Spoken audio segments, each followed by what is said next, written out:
Hannah Arendt has studied totalitarian regimes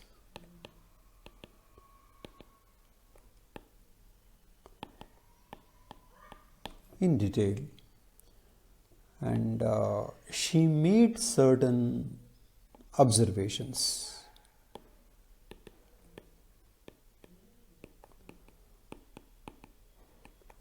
And from her observations on totalitarian regimes, she came to the conclusions on what their opposites should be, what democracies should be. And in that context, she had certain specific views, and to express those views, she gave certain specific definitions for certain terms.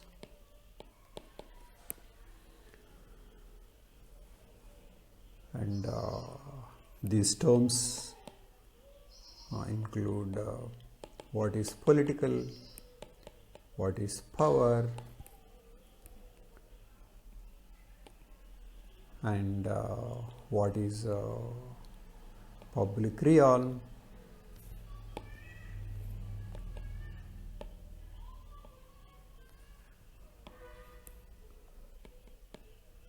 what is public realm, like that.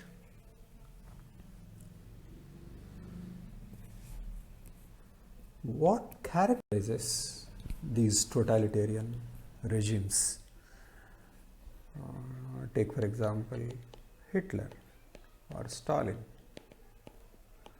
or Mussolini.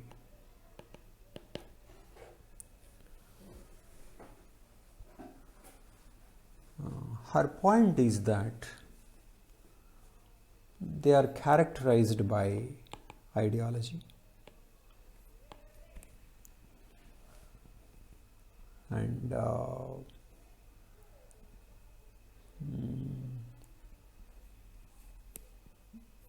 people in a way take part, but in a particular way, and they enthusiastically or otherwise they take part in the actions of the regime.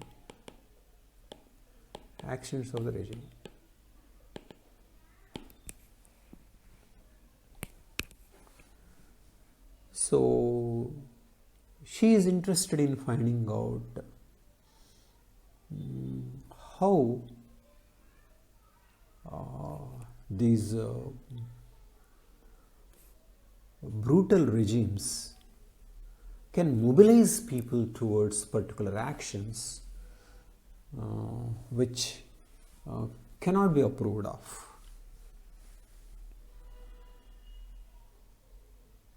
And how democracies are different from these kind of regimes. It is here she proposes certain concepts like public realm or public sphere, or also political sphere.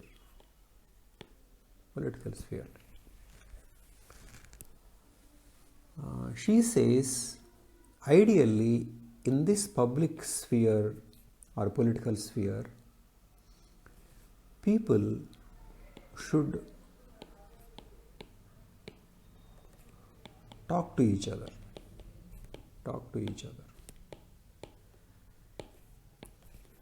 Say in a democracy, they should debate,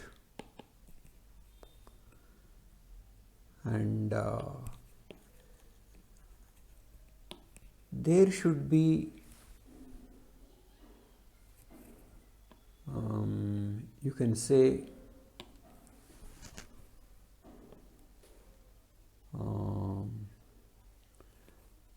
there should be undistorted communication, undistorted communication, undistorted communication. People should be free and frank. And then out of that public debate, then there should be consent. This should lead to policies. And this should lead to institutions, political institutions. And these political institutions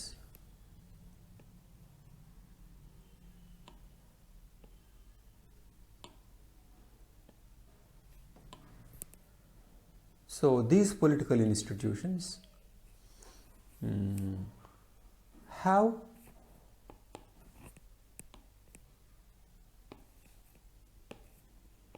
power.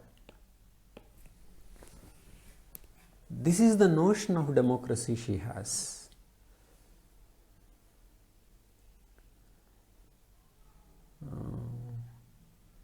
Whereas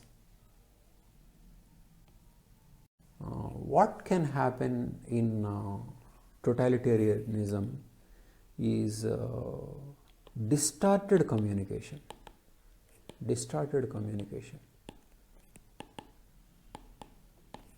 which is nothing but propaganda.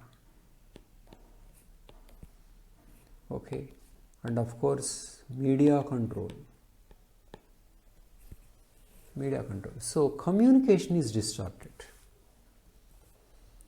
People are not informed.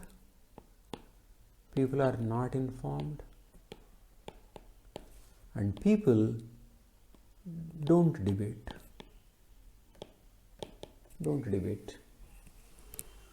So, out of this, a particular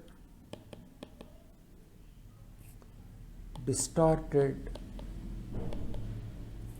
narrative is generated.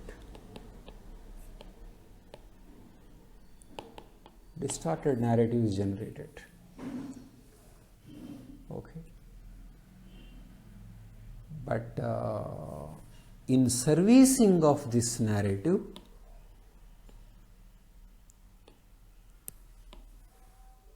people are mobilized. How are people mobilized for the implementation of this narrative? Because people don't act as citizens. They don't take part in genuinely political, but they just act as a kind of doing a job for the sake of family.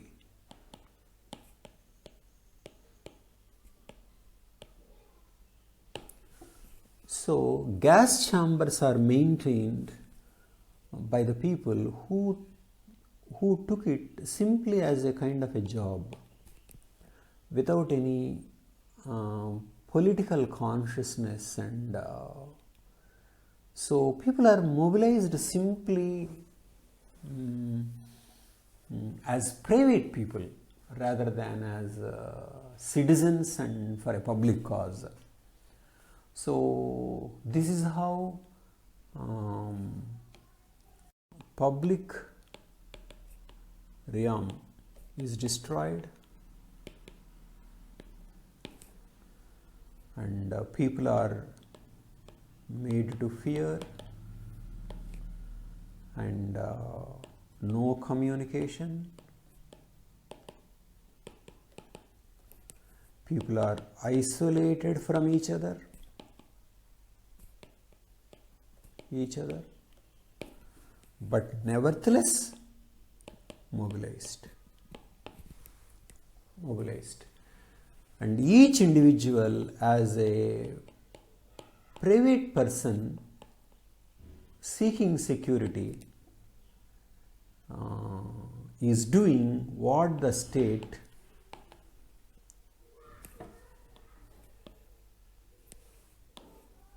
asks him to do. This is her understanding of totalitarianism. Distorted communication, force, lack of consensus, but people are mobilized to take part in the activities of the state. Okay. And democracy is its opposite. And with that perspective, she created or she defined certain concepts in certain ways. Okay. Let us look at what she said on totalitarian regime.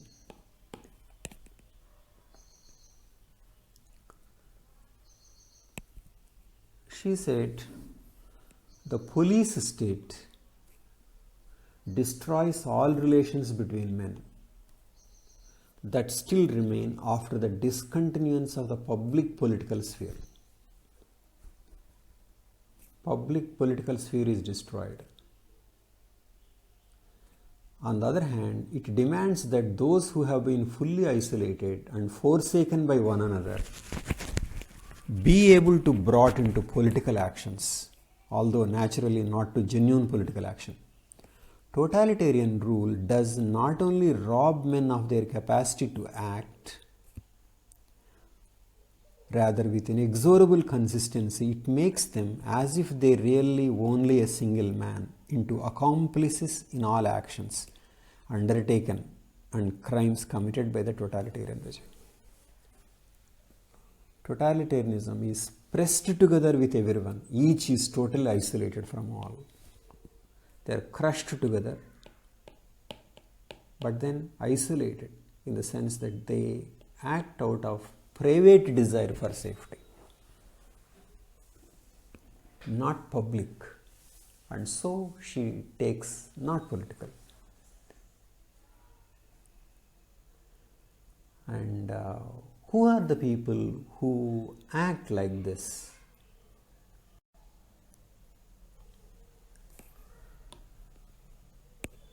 She gives a case of how Nazis created the organizations.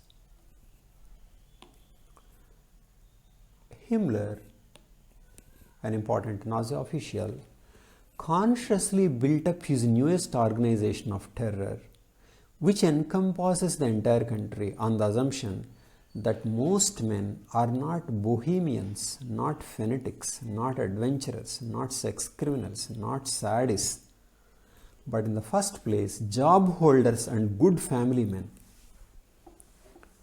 We have been so accustomed to admiring or smiling at the good-natured solicitude of the family man, the solemn commitment to devote his life to wife and children. It turned out that he was willing to sacrifice conscience, honor, and human dignity for the sake of pension, life insurance, and the secure existence of wife and children. So, she is saying it is finally good family men who committed those atrocities under the part of Nazi regime. Nice, but in a private sense, not as citizens.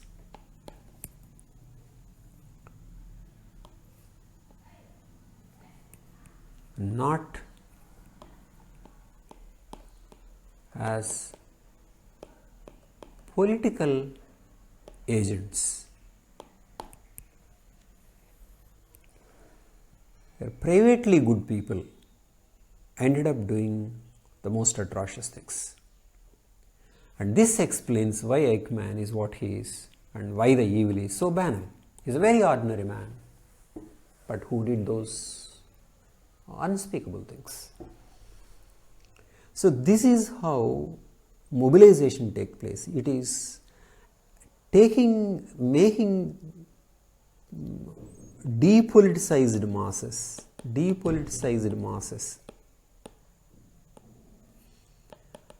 in state action. These are essentially depoliticized.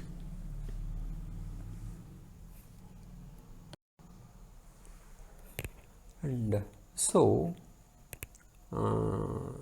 she says that is why democracy requires public space, training in public space. She said Thomas Jefferson had at least foreboding of how dangerous it might be to allow the people a share in public power without providing them at the same time with more public space than the ballot box, with more opportunity to make their voices heard in public rather than election day.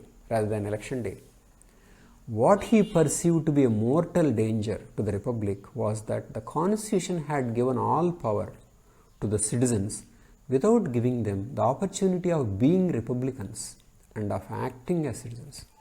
In other words, the danger was that all power had been given to the people in their private capacity and that there was no space established for them in their capacity being citizens. Why this issue is important even in democracies? It says that people are acting for private cause.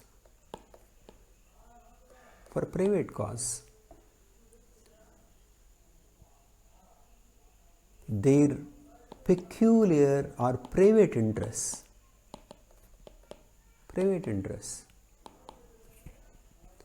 and not common interests.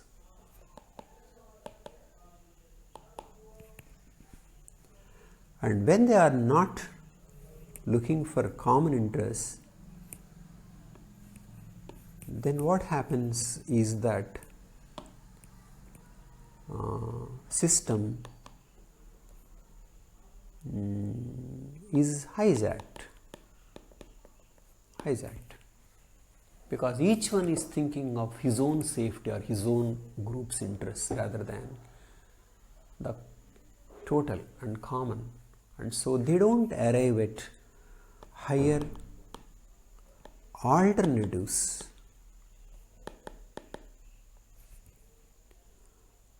for a meaningful functioning of the democracy, higher and consensual alternatives.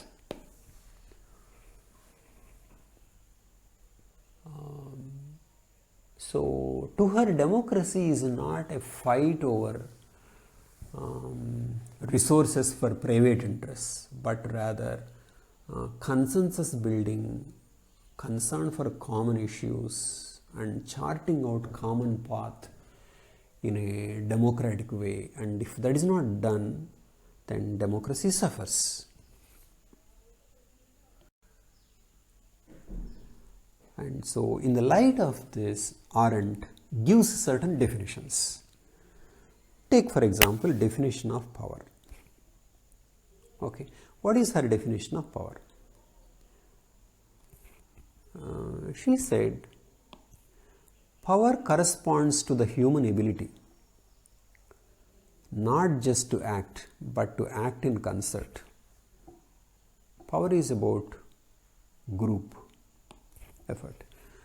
Power is never the property of an individual, it belongs to a group and remains in existence only so long as the group keeps together. When we say somebody that he is in power, we actually refer to his being empowered by a certain number of people to act in their name, So she thinks power is people coming together and sharing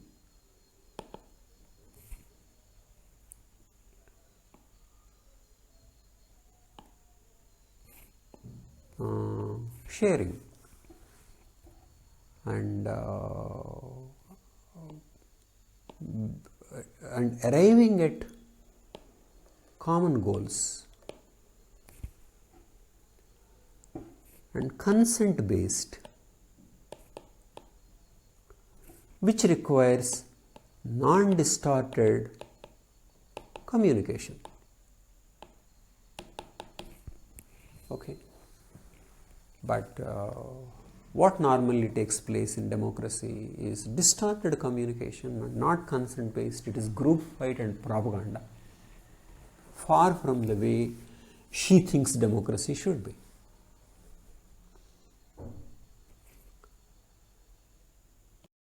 And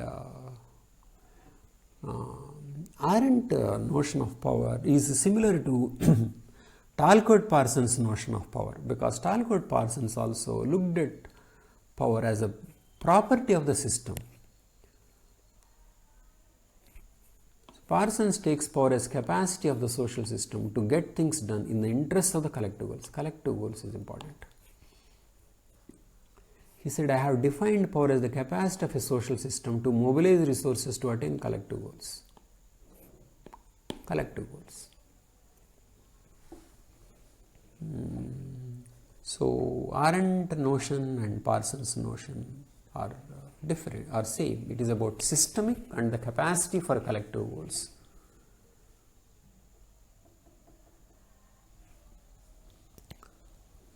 And to Parsons, the amount of its power is an attribute of the total system and is a function of several variables. These are the support that can be mobilized by those exercising power, the facilities they have access to, notably the control of the productivity of the economy, and the legitimation that can be accorded to the position of the holders of power. So if holders of power have more legitimacy, then the system has greater ability to pursue its collective goals.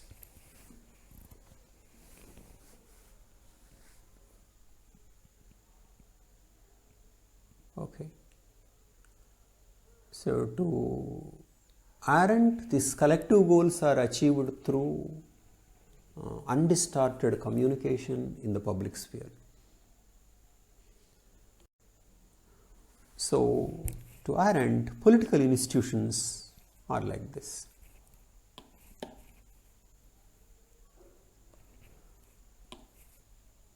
It is the people's support that lends power to the institutions of a country.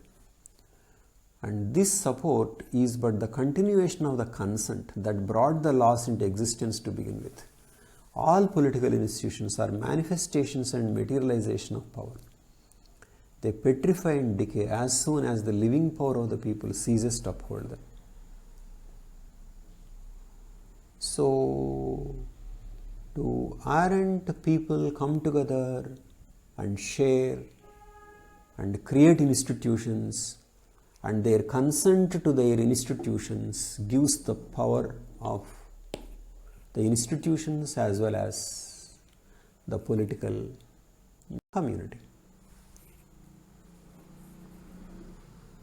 What undermines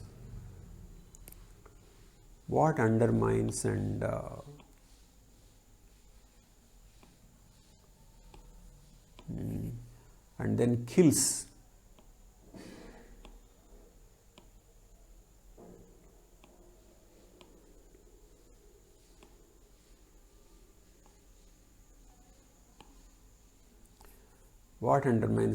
political communities is the loss of power and the final impotence.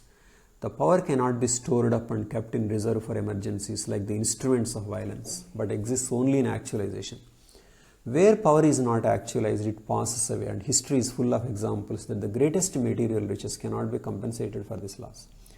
Power is actualized only where word and deed have not parted company, where words are not empty and deeds not brutal, where words are not used to violate and destroy, but to establish relations and create new possibilities. Power is what keeps the public realm, the potential space of appearance between acting and speaking men, in existence.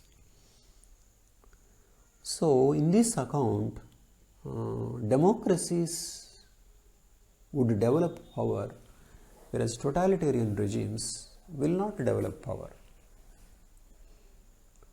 Totalitarian regimes will not be able to achieve their collective goals. So, she is looking at power differently. For example, power is not, as Weber defined, some people's ability to get things done. Get things done. This is Weber's definition. So, Arendt dismisses this definition. Power is not the ability of a group on other groups, again, to get things done. No.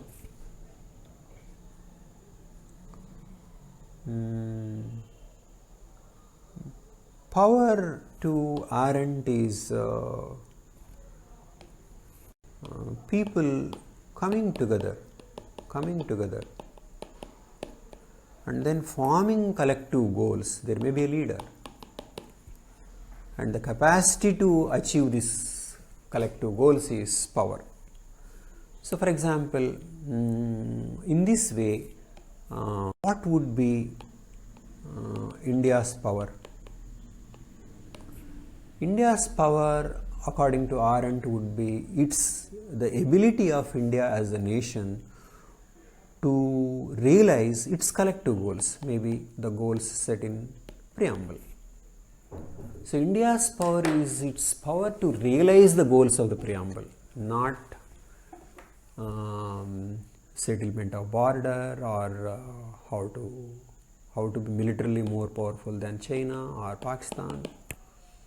They may be a part, but essentially power is about self-directed goals which are collectively arrived at.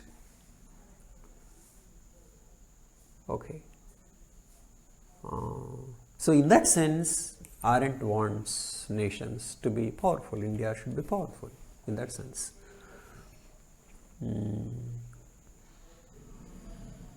Okay. But is there a problem with this kind of defining power like this, rather than getting done despite resistance? So, Weber defined in a particular way, but Arendt defined in a particular way.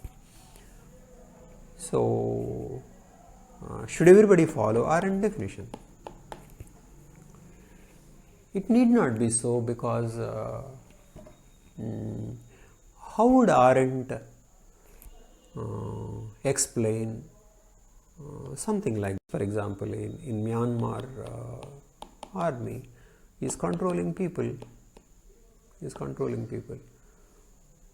How do you explain military's ability to control its people? That is, getting done despite people's resistance. Weber would say this is power. Whereas Arendt would say ability of the entire system to reach collective goals. So, that may be power, one aspect of power. That is one way of looking at power. But how do you explain junta's ability to get things done? Arendt would use the word force for this. Okay. But then it means that you need a concept where people are forced to do things despite their resistance. So, by removing power and by calling it force, you are bringing one more concept, because if you have to after all explain how people are forced to do things which they don't like. So when you take power as consensus based realization of collective goals, then you need some other concept to explain how people are forced to do things despite their not wanting them. So Arendt definition of power need not be acceptable to everybody. One can take that Arendt is trying to make a point on how democracy should run. So what Habermas says, he criticizes her concept of power. To Arendt, power, according to Arendt, power springs up between men when they act together and vanishes when the moment they disperse. This is one way of looking at power.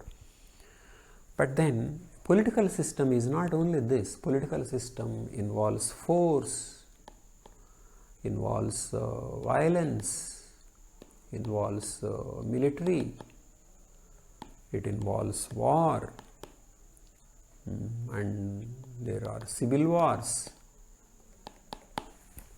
All this is political, and these things can be explained in terms of search for power or difference in power or settling through power. Power is needed. So Habermas says the concept of the political must extend to the strategic competition for political power and to the employment of power within the political system. Politics can't, as with Arendt, be identified with the praxis of those who walk together in order to act in common. To Arendt, what contributes to power is what is political. So she defines power and political in a particular way without seeing how politics should involve all the desirable as well as undesirable aspects of life. So this talk is based on Habermas' article titled Hannah Arendt's Communications Concept of Power. Thank you.